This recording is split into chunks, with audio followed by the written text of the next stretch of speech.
Assalamualaikum warahmatullahi wabarakatuh. Sahabat-sahabatku yang dirahmati Allah, selamat datang di sesi penjelasan materi kita kali ini. Mari, duduk sejenak, tarik napas perlahan, tenangkan hati yang mungkin sedang gemuruh oleh urusan dunia hari ini. Anggaplah kita sedang duduk bersila bersama, saling menasihati layaknya di sebuah majelis ilmu yang tenang. Hari ini, kita akan membahas sebuah topik yang sangat mendalam, tentang sebuah pertanyaan yang seringkali menggema di keheningan malam kita. Kenapa ya? Hidup rasanya seolah tidak berubah. Mari kita selami pelan-pelan dan temukan jawaban yang insya Allah akan menyejukkan hati Anda yang sedang bimbang. Pernah nggak sih Anda merasa, ya Allah rasanya kok capek banget, sudah memeras keringat dari gelap sampai gelap lagi, sudah berdoa sampai air mata habis rasanya, sudah mencoba bertahan sekuat tenaga, tapi hidup kok rasanya tetap begini-begini saja. Saya sangat memahami perasaan itu sahabatku. Ada rasa perih di dada ketika kita merasa sudah berlari sekencang mungkin, tapi realitasnya kita cuma jalan di tempat. Lelah fisik itu biasa, kita tidur juga hilang. Tapi lelah batin karena harapan yang belum juga terwujud, itu yang sungguh menguras jiwa kita. Lalu muncul pertanyaan yang ingin saya ajukan lembut ke relung hati kita semua. Kenapa ya ada orang yang hidupnya kok berubah begitu cepat? Rezekinya ngalir tenang, urusannya gampang, sementara kita masih saja tersendat. Sahabatku, mungkin akar masalahnya itu bukan karena kita kurang kerja keras, bukan karena kurang keringat. Mungkin hambatannya ada pada sesuatu yang sangat dalam, sesuatu yang gak kelihatan sama manusia tapi sangat terang benderang di hadapan Allah, yaitu keadaan hati kita. Nah, bagian pertama yang akan kita bedah hari ini adalah tentang niat sebagai benih takdir kita. Ini titik mula dari segalanya. Ada sebuah esensi luar biasa dari hukum sebab akibat kehidupan. Dikatakan bahwa setiap realitas yang kita alami hari ini sesungguhnya pernah lahir sebagai niat yang terlintas dalam hati. Artinya begini, hidup yang lagi kita jalani detik ini, entah itu lagi tenang banget atau justru lagi penuh kecemasan, itu sebenarnya cuma hasil panen. Panen dari apa? Dari niat-niat yang diam-diam kita tanam di dalam hati kita dulu. Nggak ada ceritanya akibat tanpa sebab kan? Dan prinsip ini, Masya Allah, sudah diajarkan sama baginda Rasulullah SAW belasan abad yang lalu. Beliau bersabda, Innamal a'malu binniyat. Sesungguhnya setiap amal itu ya tergantung niatnya. Ini bukan sekedar kalimat pembuka di buku-buku fikih, sahabatku. Ini pondasi hidup. Coba kita renungkan. Banyak banget orang ngejar dunia tapi malah kehilangan arah. Banyak yang katanya mau cari ridho Allah, tapi tiap hari langkahnya malah makin jauh dari Allah. Kenapa? Semata-mata karena kompas niatnya belum diluruskan. Biar lebih gampang, mari kita pakai analogi ini. Bayangkan Anda lagi semangat banget nanam benih mangga. Tapi tiap hari Anda duduk di kebun, berdoa sampai nangis-nangis minta supaya yang tumbuh itu buah apel yang manis. Mustahil kan? Nggak nyambung. Nah, begitu juga dengan spiritual kita. Kalau benih niat yang kita tanam di hati itu cuma benih gengsi, ambisi dunia yang buta, pengen dipuji orang, atau ria, ya sangat mustahil kita bisa panen buah kedamaian batin dan keberkahan dari Allah. Selama benihnya salah, panennya nggak akan pernah bikin kita bahagia. Ini membawa kita ke bagian kedua, tentang bagaimana akar itu tumbuh dalam kesunyian, proses yang sama sekali nggak kelihatan. Coba dia dengar cerita pendek tentang seorang petani yang luar biasa sabar.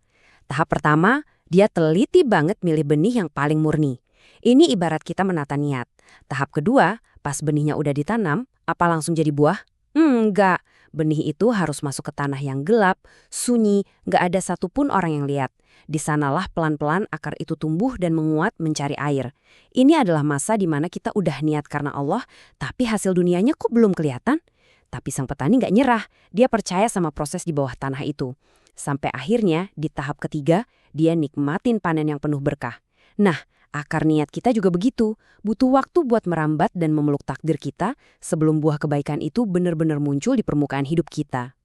Jadi, poin pentingnya di sini, perubahan sejati itu selalu dimulai dari tempat yang tak terlihat, dari keikhlasan hati.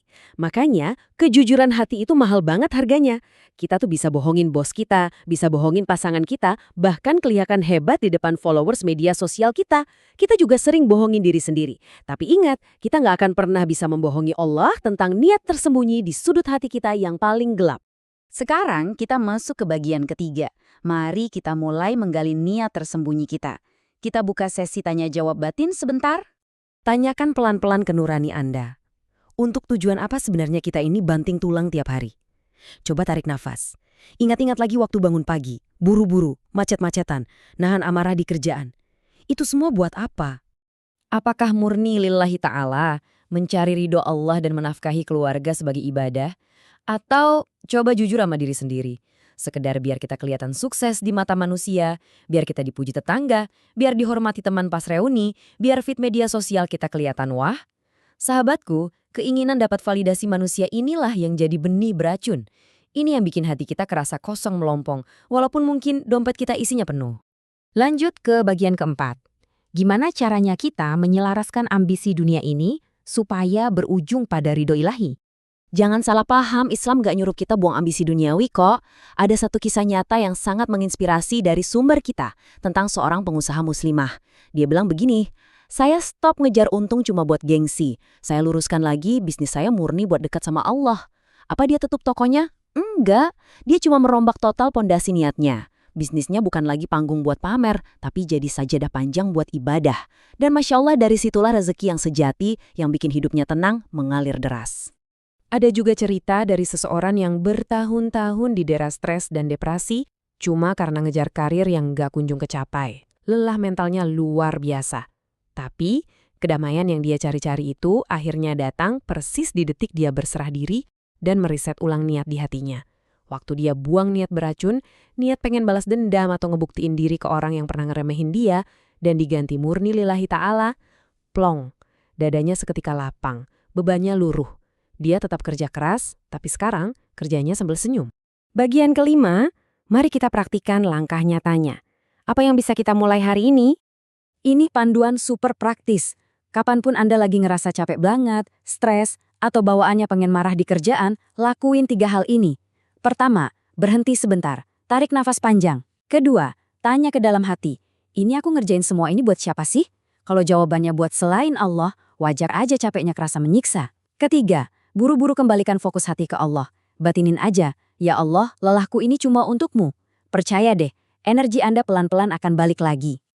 Dan saya juga mau ngajak sahabat-sahabat semua buat jadikan rutinitas ini kebiasaan tiap pagi. Anggaplah ini sebagai doa pembersihan hati sebelum tempur menghadapi dunia. Bangun tidur, ambil wudhu. Terus banyakin istighfar. Kita istighfar bukan cuma buat dosa yang kelihatan, tapi minta ampun dari niat-niat ria, dari gengsi, dari kesombongan tipis-tipis di dalam hati.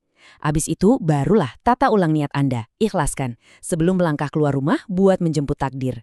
Menutup majelis kita ini, saya mau kasih satu tantangan spiritual yang sangat personal buat Anda. Pertama, untuk hari ini saja, cari dan buang satu saja niat buruk atau ambisi pamer yang masih nempel di hati soal pekerjaan Anda. Buang jauh-jauh. Kedua, tolong ambil selembar kertas dan pulpen, tuliskan secara fisik satu niat tulus Anda. Misalnya, hari ini saya kerja murni mencari nafkah untuk keluarga karena Allah. Kenapa harus ditulis? Karena menulis niat murni di atas kertas itu adalah langkah konkret pertama yang sangat kuat untuk membelokkan arah takdir Anda menuju kebaikan. Dan nanti malam, waktu Anda mau tidur dan menatap kertas itu, saya titip satu pertanyaan mendalam ini ya. Tanyakan ke diri Anda sendiri dalam keheningan. Apakah niat ini benar-benar cuma untuk Allah? Sahabatku, karena sungguh, perubahan paling masif dalam hidup dan pintu rezeki Anda itu mulainya bukan dari seberapa cepat langkah kaki Anda besok pagi, tapi dari seberapa jujur Anda menjawab pertanyaan ini malam ini. Semoga Allah yang Maha Lembut senantiasa membimbing dan menjaga kemurnian niat kita semua. Wassalamualaikum warahmatullahi wabarakatuh.